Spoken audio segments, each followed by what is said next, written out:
नमस्कार, स्वागत है। आप देख रहे हैं मनचाहा न्यूज़। मैं आपके साथ अंकित सिंह चौहान। बिग बॉस 15 चल रहा है और साथ ही काफ़ी इंटरेस्टिंग भी चल रहा है। और सबसे बड़ी बात है कि इस भोजपुरी इंडस्ट्रीज़ की एक क्वीन यानी कि अक्षरा सिंह भी इसमें हैं और पहले दिन से तीसरे दिन तक काफ़ी अच्छा प्ले कर रही हैं।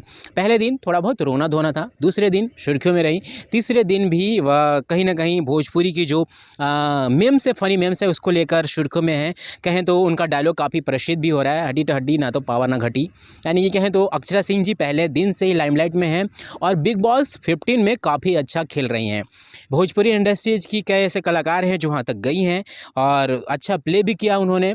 पिछले सीज़न की बात कर ले तो खेसारी लाल जी को मौका मिला था, उन्होंने भी काफ़ी अच्छा खेला था। लेकिन इस बार अक्षरा सिंह जी अपने कहें तो लगातार सुर्खियों में रहने की वजह से वहाँ गई हैं।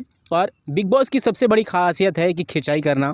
वहाँ के चीज़ों को आप जिस तरह से जितना भी खेल सकते हैं, झेल सकते हैं, वह बिग बॉस को सबसे प्रसिद्ध बनाता है। और अभी तक लगातार 3 दिनों की बात कर ले तो अक्षरा सिंह जी ने काफ़ी अच्छा खेला है और काफ़ी सपोर्ट भी मिल रहा है। बिहार, झारखंड, उत्तर प्रदेश से उन्हें काफ़ी सपोर्ट भी मिल रहा है कि आप बहुत अच्छा खेल रही हैं, बहुत आगे तक जाइए और हो सके तो विनर भी बनिए, क्योंकि भोजपुरी इंडस्ट्रीज से बाहर निकलना एक बड़ी बात होती है और भोजपुरी में उतना लोग कभी दिलचस्पी नहीं दिखाते। लेकिन बिग बॉस और फिर कई ऐसे बड़े जो शो हैं, रियलिटी शो हैं, वहाँ पे बिहार और झारखंड के लोगों का जाना एक सबसे बड़ी मील का पत्थर साबित होता है।